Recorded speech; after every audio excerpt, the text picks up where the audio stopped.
Hello, Apollo families. Mr. May here.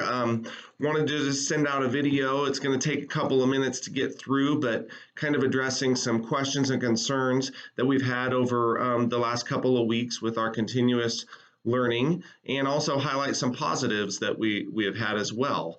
Also, looking forward to the next few weeks and what kind of changes or things we can do to maybe make our continuous learning model as good as we can for the circumstances we're under. There were three questions sent out to the district, and they passed those down to a building level.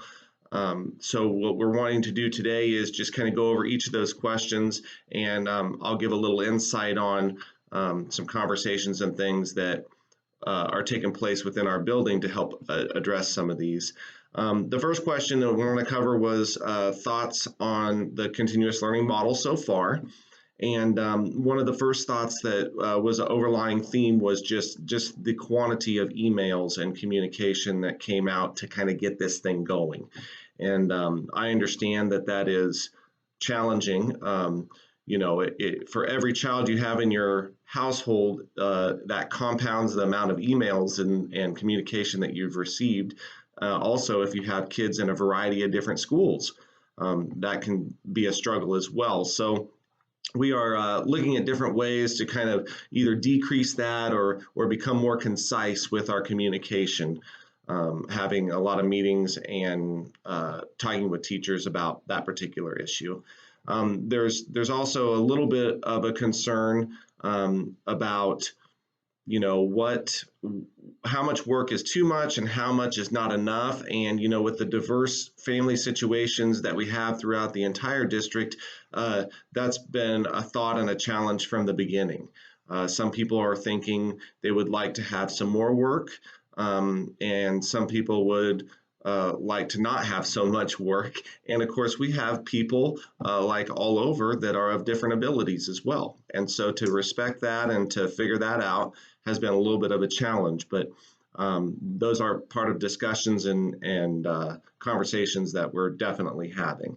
The consistency between teachers and grade levels and things like that, another conversation that within our buildings and within the individual teams, we are trying to address some of those things that we can do to just make things consistent across the board. So when you have different teachers, different teaching styles, and things like that, that's a bit of a challenge. But I think that it's important on the family end of things to be able to receive the same information.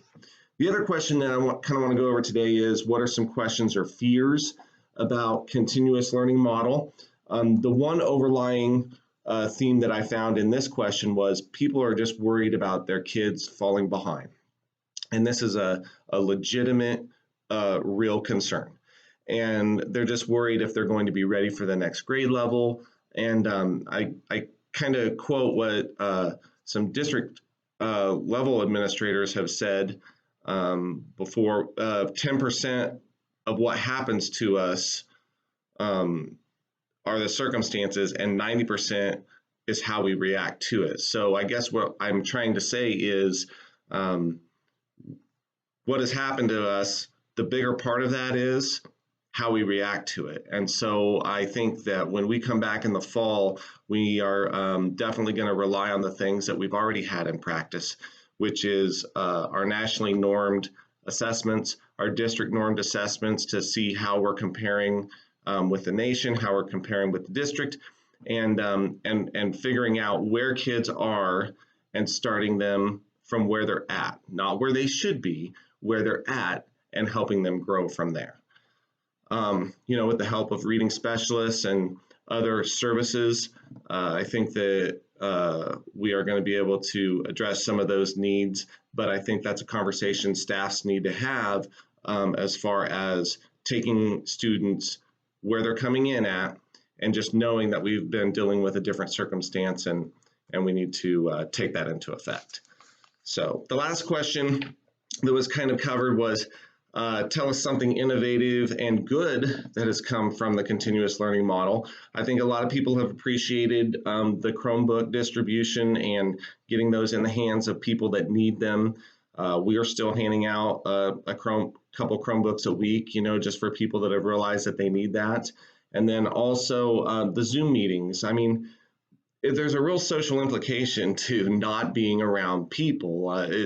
It's really weighing heavy on the staff, and I think that in a lot of sense, it's weighing heavily on the kids not being able to socialize, see friends, eat lunch with people.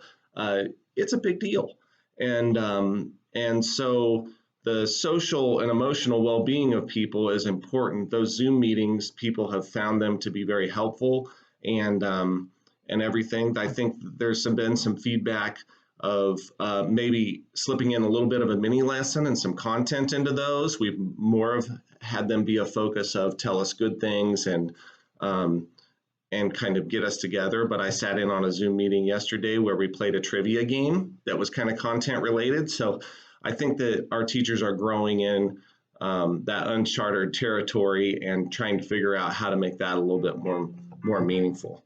But I think that the other thing that has just been helpful is the teachers and staff. We got some good feedback about how they have been overall outstanding. They have really worked hard to try to do something that is unconventional. And I know that we're all kind of struggling with that. I mean, overall, just the challenge has been trying to meet everybody's needs and all families and just the diverse setting that we have. But I would encourage people just to think positive and just keep in perspective really what is important, which is your family and how they're reacting and what their social and emotional well-being is. So if you find that the work is too much or you find that things aren't enough, then just keep in perspective. We were here to help you and support you, and we really want what's best in these uncertain times. So looking towards the future, we hope that we get to see each other soon. And as soon as we know information about other programs, summer programs, kindergarten roundups, all things of that nature, you're going to be the first ones to know. So we appreciate you. And if you need anything, let us know. Take care.